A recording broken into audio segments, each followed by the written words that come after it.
sabi po dito, charity suffereth long and is kind. Charity envieth not. Charity vaunteth not itself. It's not puffed up. Doth not behave itself unseemly.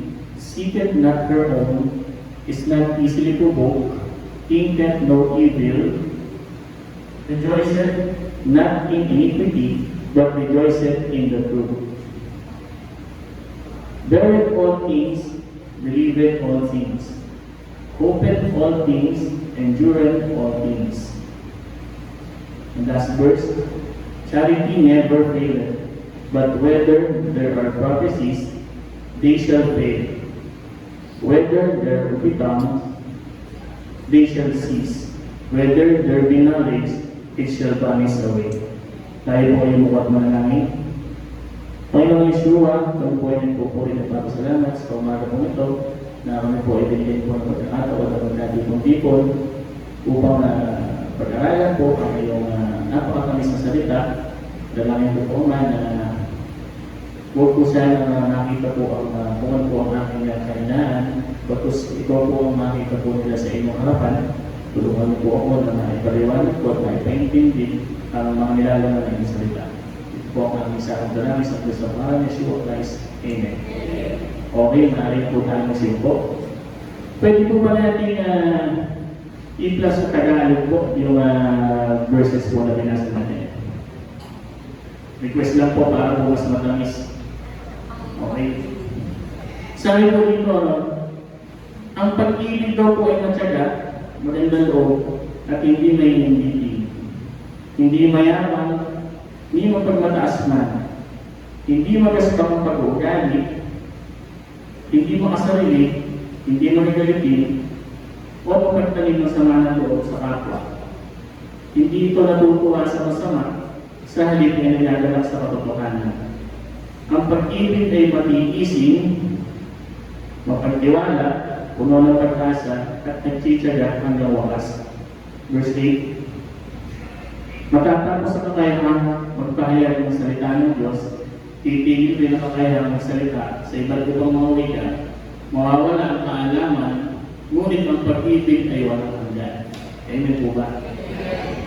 Okay. Kung mapapansin niyo po, hindi po kasi talaga ako mahilig sa computer.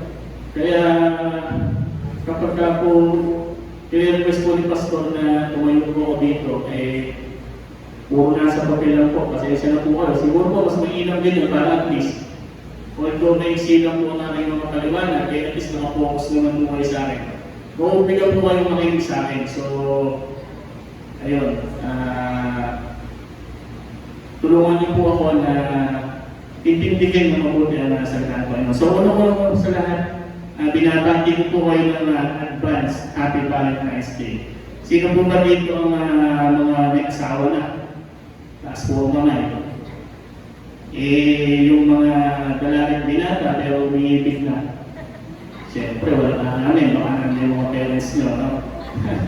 So, sa binasa po natin na scriptures, kung mapasin po natin, sobrang tamis po na marinig po sa ating mga tenga yung salita po ni Apostol Pablo. At dito po ay pinaliwanag po niya ng mga katangian ng pag-ibig sa pamamagitan po ng kung paano umibig ang isang tao. So, ulitin ko po, hindi po ito sobrang haba, kaya makinig po tayo mabuti po. Ang sabi po dito, ano daw po ba ang pag-ibig? Sabi po dito, ang pag-ibig daw po ay matyaga at magandang loob. So, love is patient and kind. Ang best example po nito, tayo po mga magulang, mga parents po. Hindi po ba ang mga anak po sa henerasyon, lalo na po ngayon, unang araw din po talagang normal po sa mga bata, sa mga anak natin, medyo pasaway, medyo matitigas na rin po mga ulog. Dahil lalo rin po ngayon sa, ano ba po, Gen Z na po ba yung tawag sa Gen Z na ba? O millennials ako kasi ba? Batang 90s po ako Yun. So, kami po ako po as sa sarili namin. 4 po kasi yung anak namin. So, sobrang hirap din po maging isang magulang. Kailangan nyo po ng pagtsatsaga talaga. So, matigas yung ulo, siyempre, nandyan yung dumadating na hindi talaga sila sumusunod. Kahit anong push po natin sa mga nangyayari po yun. Sa lahat po siguro sa atin. Kung hindi po nangyayari sa inyo, talaga po sobrang blessing. Pero, hindi po natin sinusukuhan. Hindi po tayo papayag na hindi po nawawala ang pag-ibig bilang mga magulang sa ating mga anak. So, sinay ko lang po yung example. Tapos, pinagdik din po dito, ano daw po ang hindi naman katangian ng isang pag-ibig. Ang sabi po dito, ang pag-ibig daw po ay hindi maiinggitid. Hindi po ba? Hindi po maiinggitid ang pag-ibig. Alam niyo po, may nabasa po ko na may kuwera sa angka, sabi daw po, ang inggit, parang isang sakit daw po yan na sobrang hirap gamutin. Yung inggit po. Sabi ko naman, siguro po, mahirap siya gamutin kung wala po sa puso natin si Lord. Tama po? Ang inggit, mahirap gamutin kung wala sa puso natin si Lord. Sabi mo dito sa 1 Corinthians chapter 12, verse 26, paki-plus nga po. Tagalog po ulit.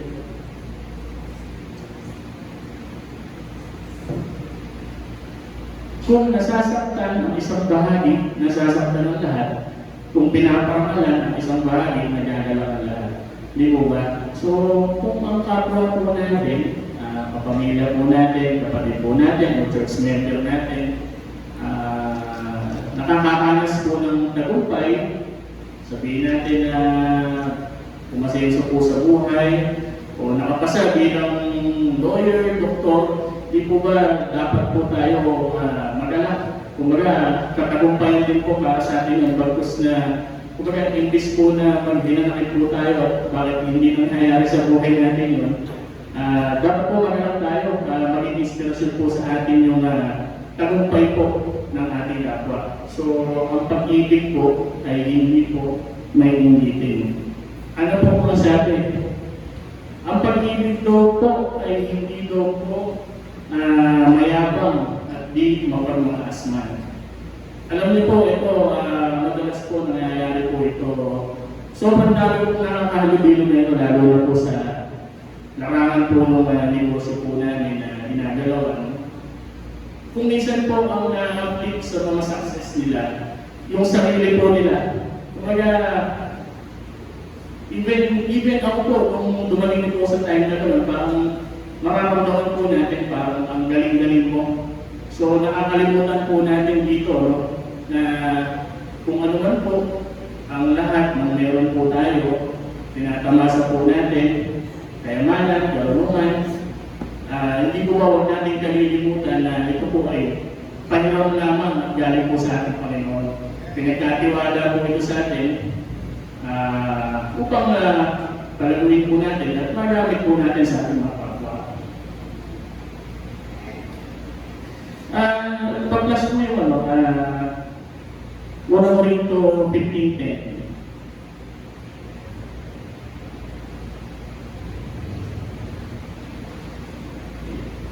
Ngunit dahil sa kagandahan loob niya, ako ay naging isang apostol at hindi naman nawalan ng kabuluhan ang kaloob ng ito sa akin. Katunayan, nagpagal ako ng higit kaysa sino man sa kanila. Subalit hindi ito dahil sa sarili mong kakayanan, kundi dahil sa kagandahan loob ng Diyos na nasa akin. Di ba? Hindi po talaga, ang kapurihan po talaga ay sa pawang sa Panginoon po na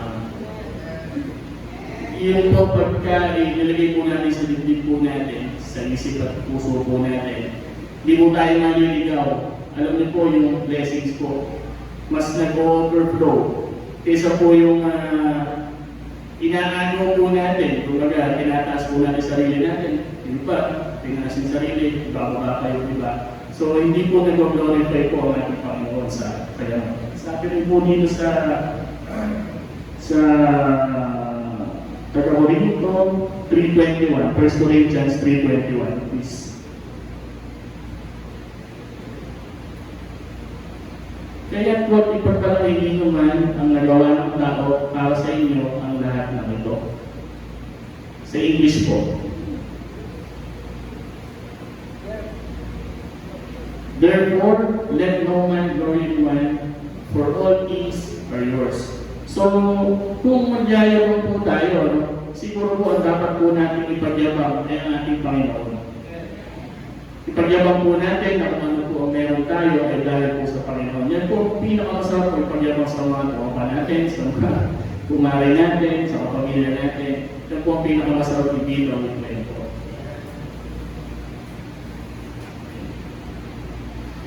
Tapos sabi po dito, pasensya na po kayo nga pala, malamang marami pong tinatamaan dito, pero mas masarap po na tayo po ay pag may narinig yung salita ng ating Panginoong Yeshua, ay tinatamaan tayo, ibig sabihin po talagang kumatala po sa atin yung salita. Sabi po dito, ang pag-ibig daw po, hindi daw po magaspang ang pag-uugali. Ano po ibig sabihin ng magaspang ang pag-uugali? Hindi po rude, diba? Hindi po siya rude. Kumbaga, magalak ka, approachable ka, yan ang tunay na pag-ibig, hindi yung parang yung mahirap ka pakisamahan, hindi po sa gano'n. Kasi hindi rin po mga sarili. Ito po, common mistake po ito, no? Even sa akin po, naranasan ko na rin po ito, which is, salamat po sa ating Panginoon na pininulan po niya ang aming mga mata para huwag pong maramdaman po, ang pag-ibig daw po ay hindi po makasarili. Marami po sa atin, sinasabi po natin, usual po ito na kapag po ako yumaman o nagkaroon, tutulungan ko yan, bibigyan ko namin mga kapitbahay, bibigyan ko yung mga kapatid ko. Akong bahala sa inyo, pagyaman ko, di po ba? Sa mga pamilya natin, nangyayari po yun. Pero ano po nangyayari, minsan pag nandun na po sila sa tuktok, na-amnesia po. Nakapapagod po. Di po ba? Nakakalimutan na po natin nagiging self-focus na po tayo. Makasarili na po tayo. Hindi daw po makasarili ang pag-ibig. Siguro po dahil tayo nga po ay tao lamang, pag nakakaranas ka ng sarap, nasa sa'yo na lahat, nagiging self-centered na po eh. So, ang pag-ibig po, hindi po siya makasarili. Ano po? Ang pag-ibig daw po, hindi daw po magagalitin. Ito, ano po ito medyo napipigkas ko po ito sa sarili ko. Gusto ko mabago. Medyo ano po kasi ito, talagang mabilis po uminit yung ulo ko nowadays. Siguro dahil sa dami rin po ng mga katransaksyon, kausap, minsan wala kang tulog, pagod. Kaya parang irritable po. Normal po siguro sa atin ang bilang mga tao, pero at the end of the day, dapat alam po natin at inukonsulta po natin at datasal po siguro tayo para hindi po nagiging mainitin po ang hindi po tayo magagalitin. Kahit po yung mga pastor po, sila pastor, sigurado po sa mga church member, hindi po ba meron po mga pasaway, pero di po ba, minsan wala naman po tayo nakita na pinakitaan po na hindi maganda o hindi po nakapagtitiis po, may patience po siya, hindi po nagagalit, di po ba? So, ang pag-ibig po, hindi po talaga nagagalitin. Tapos ito po, isa sa pinakamahalaga, ang pag-ibig daw po ay hindi po mapagtanim ng sama ng loob sa kapwa. Ito po, isa sa pinakamahirap po gawin, lalo na po kung ang kapwa natin may ginawa po masama sa atin. Ang hirap pong tumingkot, di po ba? Pero, alam niyo po mga kapatid, pinakamasarap po, sabi po nila, ang pag-ibig daw po ay nagiging ganap. Kapag ka po iniibig po natin, yung hindi po kayo ibig. Kasi, given po siyempre yung asawa mo, yung kapatid mo, o kaibigan mo, mahal ka nila, kaya pinabalik mo yung pagmamahal. So, iniibig mo din, di ba ba? Parang ano lang siya, give and take, di ba? Give and take. Pero ang iibigin niyo po yung kaaway, no? Inis na inis ka na, ayun, kapit-bahay ng marites. Di ba? O yung kaibigan mo ano, or yung ibang taong naninira sa'yo, naririnig mo na, naririnig mo na sinisiraan ka. Pero, alam mo, pag yung mga ganun tao, pinagdasal natin at inibig natin, mas nagiging ganun po yung pag-ibig para sa akin. Di ba? Ang tunay na pag-ibig po ay nagiging ganun pag inibig po natin ang mga tao o mga bagay na hindi po kayo inibig. At sabi ko po dito, sa naman daw po, ang kinatutuwa daw po, anong kinatutuwa daw po ng pag-ibig? Hindi daw po ito natutuwa sa masama, sa halip, ay nagagalak sa katotohanan. So, pagka po meron po tayong nakita na nangyari na hindi po kaaya-aya sa ating mga membro o sa ating mga kapamilya, hindi po ba dapat nalulungkot po tayo? Minsan po kasi may tinatawag na pag tayo nga po merong inggit sa tao at may nangyari masama sa kanila, parang may kinatutuwa pa po ng iba, so parang mentality po yun. Ayaw po ng ating Panginoon ng gano'n. Basta kasi gusto po niya kung ano po yung katotohanan, doon po tayo magalak. May sila po itong ating scripture talaga. Pero pag po kasi nakikinig po ako at narinig ko na po ito na isinermon din po dito sa church, parang parang masarap pong umibig, parang masarap pong magmahal, di ba? Hindi lang naman po pag-ibig sa mga asawa natin, sa kapwa po natin. Nakaka-inspire po. Kaya blessing po na mabasa po itong salita po na to.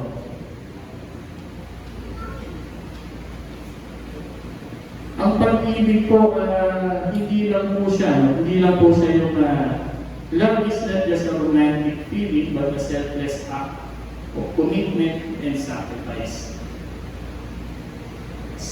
Sino po dito yung kumbaga, di po ba ng mga nagliligawan naman lang po tayo, no? Medyo romantic siguro, first year, baka po hindi po, buwan na. Parang, di ba, parang ang saya, parang puro pilig, ganyan, puro pilig. Pero nung nagtagal na, di ba, parang nakita na natin, nagkasama na tayo, nagkasama sa isang bubong, lumilito po yung tunay ng mga pag-ugali. Dumadating po yung point na parang nagkakasawaan, nagkasawa-sawa. Dahil parang nagkakainisan, parang nasusuya, minsan, ganyan. Pero sabi nga po nila, ang po nila pag-ibig nga po, yung commitment po ba, pinakasalan mo yung tao, may kasamang sakripisyo yan. Hindi pwede puro romantic lang. So sa mga mag-aasawa po dito, ako po kasi, mag-aano na po kami, 14 years. Ang magkamali pa ako. Opo, 14 years na po kami married sa February 15, February 15. Ayun, sige, hindi ko na nga yung opportunity dito. Mabati ang aking asawa ng advance. Happy 14th anniversary. Nangangalimutan mo.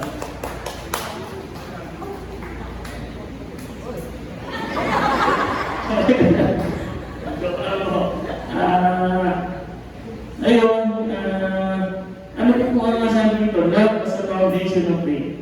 Sabi po sa 1 Corinthians 13:13, 1 Corinthians 13:13, where it states, and now these three remain, faith, hope, and love.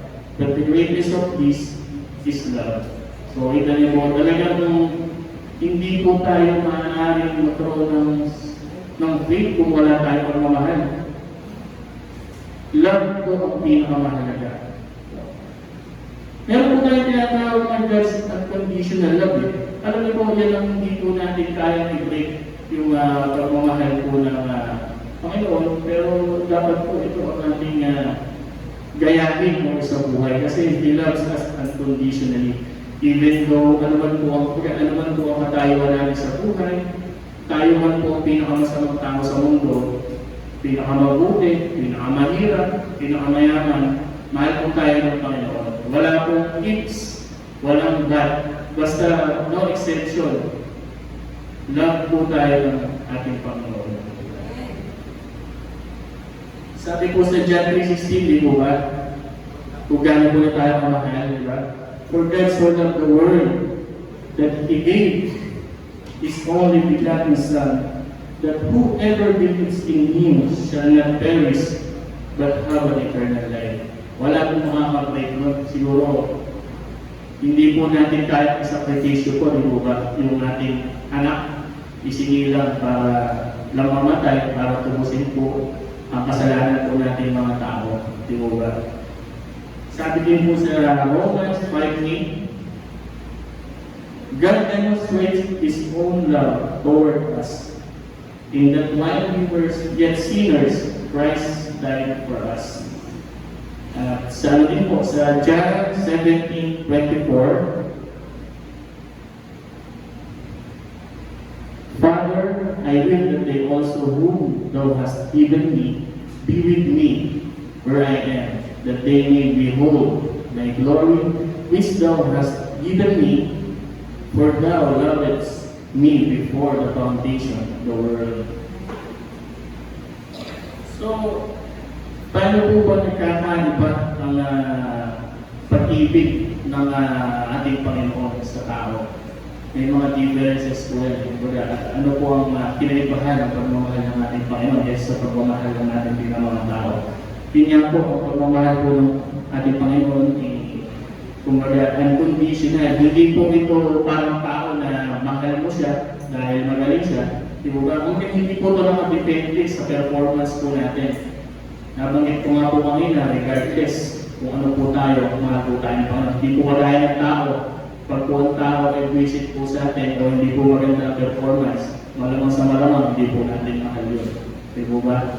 Yun po ang pinagkaiba. At tayo po, minamahal po tayo ng Panginoon sa oras po lang natin nagtititan. Pinapatawad po na tayo sa mga kamalian din po natin. And yun, tinutulungan na tayo na mag-redeem or ma-restore yung sarili natin. Ganun po masarap ang pagmamahal ng ating Panginoon. Wala pong katulad. At sabi nga po nila, di po ba, kung tayo po ay tunay na nagmamahal, sabi po nila, love speaks. Action speaks louder than word. So, mahirap po yung sa salita lang kasi. Ako po, hindi po ako ganun bilang sa pagsarili ko. Ako rin po yung tao na hindi po ako expressive. Kumbaga, hindi po ako masyadong masalita.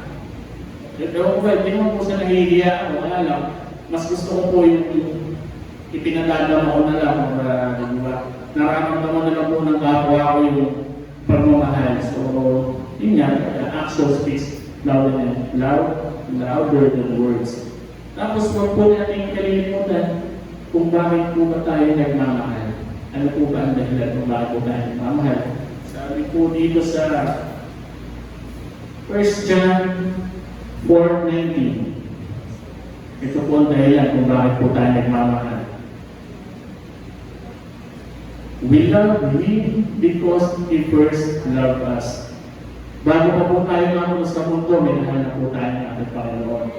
So, again, sabi ko nga po sa inyo, hindi po ito ganun kahaba para di rin po kayo magsawa sa akin at binabati ko po kayo ng maligayang at advance, happy Valentine's Day. So, bago ko po tapusin ang ating naising preaching, siguro po, aalayan ko na lang po kayo ng isang kanta.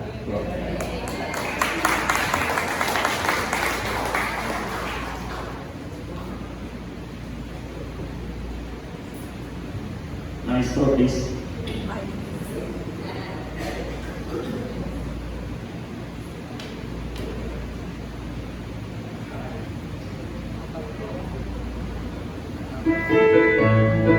Pwede niyo po ako sabayan na all be blessed. Napakaganda po naman natin. All powers above all things, above all nature and all created things, above all wisdom and all the ways of man. You were here before the world began. Above all kingdoms, above all thrones, above all wonder the world has ever known, above all wealth and treasures of the earth.